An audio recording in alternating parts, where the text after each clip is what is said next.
Representative McDermott. Ms. Mihara.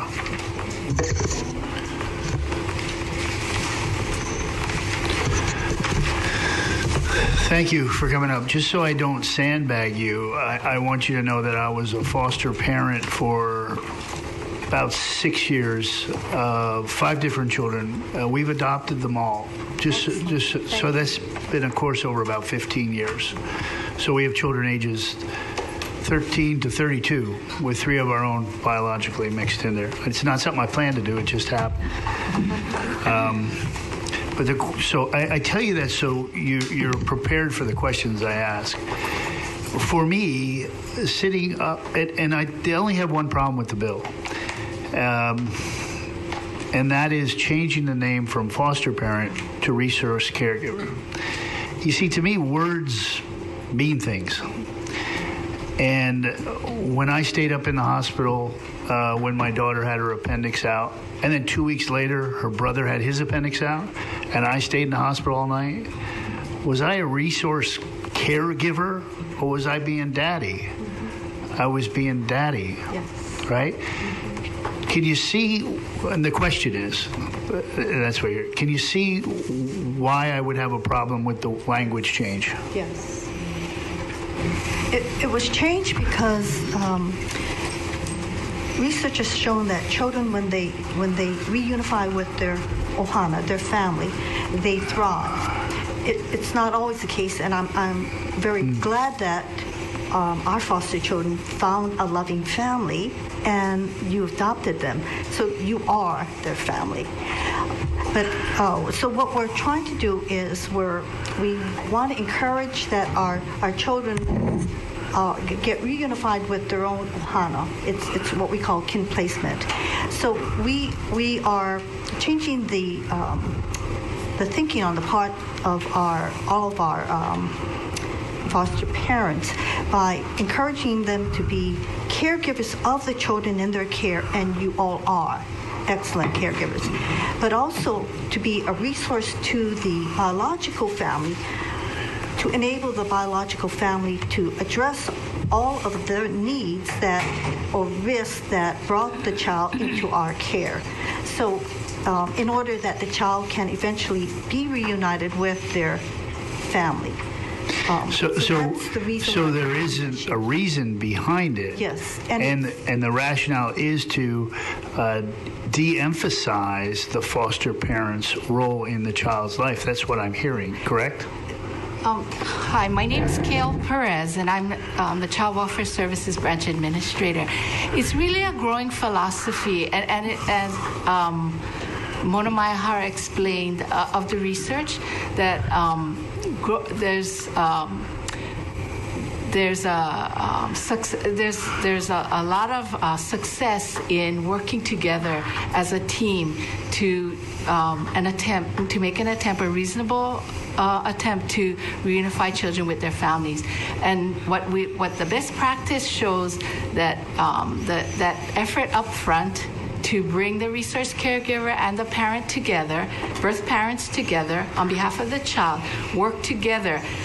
That's our effort for reunification. And if the parents are unable to provide a safe home, then we move towards adoption or a permanent home for the child. So it's just that change in philosophy in working together as a team.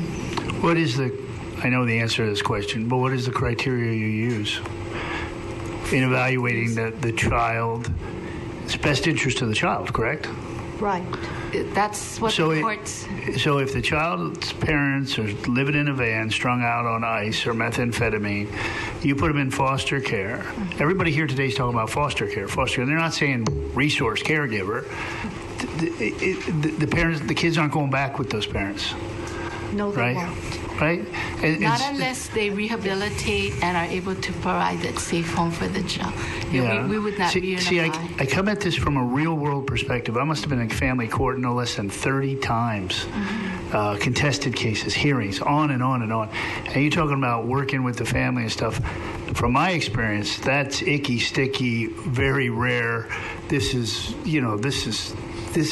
this is serious stuff. Yes. And you've got children's lives in your hands. And these two young men back here, one fellow said that his father, he loves him, like unconditional love from his father. I bet you that guy doesn't feel like a resource caregiver. You see, we take it as an insult. I'm from a practical application. I find that insulting. And I'm sorry, that was not our intention. I know that. You're a nice lady. No, we really value you foster parents, because without you, these children will have no family. And, right. and I must commend you to have adopted 5 of them. This is wonderful. This is exactly what we need. However, there are times in which a child can be put back with their family and their siblings, and that then helps the child in developing to be. But you do agree that this is a change in philosophy now, and the language is reflecting that we want to minimize the attachment of the parent to the child. That's what I heard. Not in those words, but that's what I'm getting. That is not our intention, to minimize the relationship between the child and the foster parent. No, we do want to encourage that, because that's an important relationship. And those relationships do carry on even when the child is reunified with their families, because the relationship with the foster parent is very genuine and deep. And that just adds to the child's well-being when they have a much larger community to draw from, a much larger ohana. So we do not minimize or try to reduce that relationship. Absolutely not. That relationship is critical. That's the only way that a child who has been removed from their family can stabilize and achieve some well-being. So again, we definitely appreciate and we definitely depend on you foster parents, and that relationship is critical. So we do foster it. Representative McDermott, can I let's see if anybody else has questions, and I will Sure. come back. Members, any other questions? Representative Thielen. I'm looking at the page 5 of the bill under subsection C. And it uses the term, I mean, it's throughout the bill, too, where it's saying resource caregiver rather than foster parent. Is it required by federal law and federal funding to make this change and take away the word parent? It's not required, but it's not mandated. But that is the philosophy. That's the direction in which the federal government is moving towards, because they see that it is a best practice. It's much more beneficial for the children if there is a possibility of being reunified with their family. Although I don't know as though it's necessarily better for the child to not have the term parent used. So I'm like my colleague at the end of the table. I'm very uncomfortable with this. It seems very sterile. You're a resource caregiver, and yet a child who is in a foster home, the way it has always been determined before, that child has foster parents.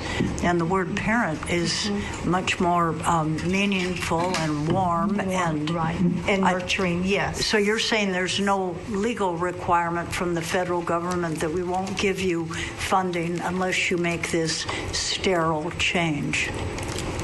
Correct. It's not mandated. Thank you. Thank you, Chair.